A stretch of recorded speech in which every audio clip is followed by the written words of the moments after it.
ዛሬ እንግዲህ ቤተሰብ እንግዲህ ብሩክ ትንሽ ስጦታ አለኝ ብሎ ነበር ትናንት። ያው እናቱ ቤት ሰርፕራይዝ ሲያደርግ እንግዲህ ብሩኬ ዛሬ በወንድሙ ቤት መጥቷል። እንግዲህ እቅዶቼን ሁሉ አሳክቻለሁ፣ ሁሉንም ህልሜን አሳክቻለሁ።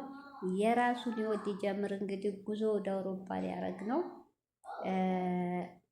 የሀሚ ነገር ያሳዝናል። ሀሚዬ ልብሽን ስብርብር ያለውን ልብ የሚጠግን ይስጠሽ። እኔ እንጃ ሴት እኮ ካፈቀረ ትጎዳለች። እውነት እኔ እህቶቼ በሀሚ ነገር በጣም ነው ያዘንኩት። ምንም ማናገር አልችልም። እሷም እህቶቼ እሷም በጣም አጥፍታለች። ይሄ ልጅ አንዳንዴ እድል ሰጥቷታል። እመኒ ዲኤንኤው ምርመራ ሳታውቂ አትወስኝ። እኔ በማላውቀው ነገር አትወስኝ። ኦዲንሱ ተሃሚ እንዳይቆጭሽ ተረጋጊ እያሉ በጣም መክረዋታል። እሷ ግን ጭራሽ ሲጀመር ብሩኬ ጋር ስትጣላ ኮሜንትም አታነብም፣ ጀዋልም መልስ አትሰጥም ብለዋል። እሷ ግን ብላ ሶስት አራት ሄዲ ተንበርክኮ ይቅርታ ጠይቋል። ይባስ ብላ አባቷን ይዛ ልክ በቃ አላደ ግድ አስገድዶ እንደ አብሯት እንዳረገው ነው ያስመሰለች። ያ ነው ብሩኬ ከልቡ ላይ ያልጠፋ ያለው ጸጸትና እንዲቆርጥ ያደረገው። ስለዚህ እንዲህ ነው ቶች አንዳንዴ ለፍቅር ስትሉ መታገስም ግድ ነው። ሰው ነው፣ የሰው ልጅ ነው፣ ፍጡር አይደለም፣ ይሳሳታል። ረስድ ቆይ ልረጋጋ፣ ሄሊውነት ተሳስቶ ላያደርገው ይችላል። ብሩኬን ያምነዋለሁ ብላ መተው ነበረባት፣ መረጋጋት ነበረባት። አዎ ሴት ናት፣ የከፋተ ቢሆንም ያን ሰውቶች ላለማጣት ለፍቅር መጽዋዕትነት መክፈል ነበረባት።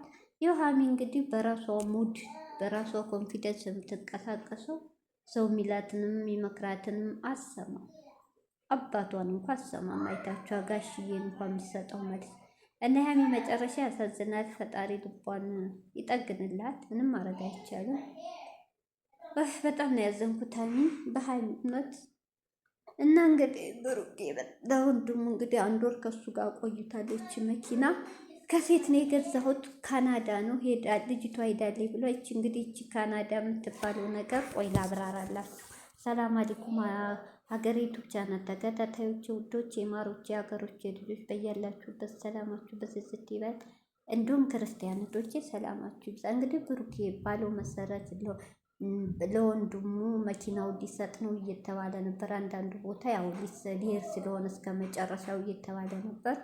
እሱ ግን አዲስ ነው የሰጠው። አንድ ወር ከሱ ጋር ቆይታለች ብሏል። እንግዲህ የገዛው ካናዳ ያለ ልጅ ናት፣ መልሳ ሄዳለች ብሏል። እቺ ካናዳ ያለ ልጅ እንግዲህ ካሁን በፊት ፍቅረኛው ናት ሲባል ሰምቻለሁ። ያው የሚዲያ ወሬ ነው። ብሩኬ ካናዳ ፍቅረኛ ያለችው ልወስደው ነው እየተባለ ነው። አሁን ነው የተገለጸልኝ። እውነቴን ነው። በማን ቤት ካስታወሳችሁ በሀና ማሩ ቤት እንደምትመጣ ለዚህ ለጥምቀት ለገና ይሁን እንደምትመጣ ሁሉ ተኔ ሰምቻለሁ። ያው አንዳንዴ እኮ አንዳንድ ኦዲየንስ እኮ በተለይ ሀና ማሩ ሸታም እንላታለን። አንዳንዴ ጥሩ ነገር ታቀርባለች። እሱ ያለችው እየተፈጸመ ነው። እንግዲህ እቺ ሊሳስበው ብሩክ የምትወስደው ናት ብዬ አስቤያለሁ። እንግዲህ ሂዳሌ አንድ ወር ከአንድ መኪናው አንድ ወሩ ነው። እሷ ሂዳሌ ተመልሳ ብሏል። እንግዲህ ይሄ መኪና ሳስበው በራሴ ሀሳብ ገዝቶ ሳይሆን ፍቅረኛ የተባለችው ብሩኬን አሁን የምትወስደው ልጅ ሰጥታው ኖቶች ስጦታ እሷ ሰጥታው እሱ ደግሞ ገዛሁ ብሎ ለሀብ ለወንድሙ አስረክቧል እንጂ ገዝቶት አይመስለኝም። ግን አላህ ያውቅ፣ ወንጀል ኃጢአት አንግባ። እንግዲህ የተባለችው ፍቅረኛ እውነትም ካናዳ ነበር። ድሮ ካናዳ አሜን ብዬ ነው እንጂ የሚወስደኝ እስካሁን ራሴ ቀይር ነበር ምናምን። ይሄው አረገው።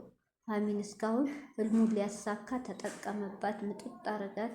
ሌላ ወንድ እንዳታይ አይኗን እውር አርጎ፣ እውነቴን ነው አይኗን እውር አርጎ እሱ አላማው ሲሳካ ህልሙ ሲሳካ አይውላችሁ ወደ አዘጋጁ ህይወቱ ወደ ፕራይቬት ያዘጋጃት ፍቅረኛ አውሮፓ ልትወስደው ነው። ስለዚህ እኔ መኪናው አሁን ገዝቶ ሳይሆን የተባለችው ልጅ ከሴት ሲል ነው እኔ ድንግጥ ያልኩት። የተባለችው ካናዳ የተወራው ወሬ እውነት ነው፣ ፍቅረኛው የተባለችው እንጂ እዩ ፍቅረኛውም አይደለችም፣ አላረገዘችም። ይሄን አርጊ ብሎ ራሱ አንጥቷት ሀሚን እንዲጠላት ያረገው በሀሚ ላይ ያረገው ድራማ ነው። እውነት ያረገው ድራማ ነው። እውነት ብሩኬ ይችል የዋህ ልቧ አንድ ቀን እንኳ ሐኪም ቤት 24 ሰዓት ኮማ ገብታ ያደረችው እሱ ዋጋ ያስከፍልሃል። እንባ የፈሰሰው እንባ እውነቴን ነው አይቀናም። እንኳን አንድ አውሮፓ ዓለምን ብትዞር የሃሚ እንባ እውነቴን ነው ዋጋ ያስከፍልሃል። እውነት በጣም ታሳዝናለህ። ጎርተሃታል፣ አታላሃታል። እወድሻለሁ ካለ ሀይሚ እኔ ስርቅ ሞት ነው የሚመስለኝ ምናምን አንድ ውሸት አንድ ቃል ብሩኬ እንላይ ስላለች ብቻ ስብብ ነበር ምፈልግላት አይደል? አሳካው። እንላይ አንተ ጋር መሆን አልፈልግም አንተን አላምን የምትለው ሀሚ ከሆዱ ከውስጡ አይደለም ብሩኬ ታውቃለህ። ከኛ ይበልጥ ስትናደድ ተናግራል። የምናገረውን አላውቅም እቀያየራለሁ፣ ግን በኋላ ይጸጽተኛል ብላለች። ጸጽቷታል ያችን ቃል መናገሩ። አንተ ግን ላን ያልኩህ ለምን? በቃ አዘጋጅተሃል። እንደማታፈቅራት አሁን ግልጽ ሆነ። ፍቅረኛ ያለችው ውጭ ናት። ይኸው አሁን ግልጽ እየወጣ ነው። መኪናዋም ካናዳ ካለች ልጅ ነው። እሱ አሁን ሄዳለ ያልክ የፍቅረኛ ነው ብለህ ግልጽ አውራ። እኛ መጀመሪያ ሰምተናል፣ ግን አላመንም ነበር። እውነት እህቶቼ ትምህርት የሆናችሁ ከሀሚ ትምህርት ውሰዱ። እውነት ወንድ ልጅ አሳልባችሁን አትስጡ። እውነት ሴት እህቶቼ ተጠንቀቁ። እንደ ሀሚ እንዳትጎዱ። የሀሚ ልብ መቼ ነው የሚጠገነው? ሀሚዬ ፈጣሪ ይርዳሽ እውነት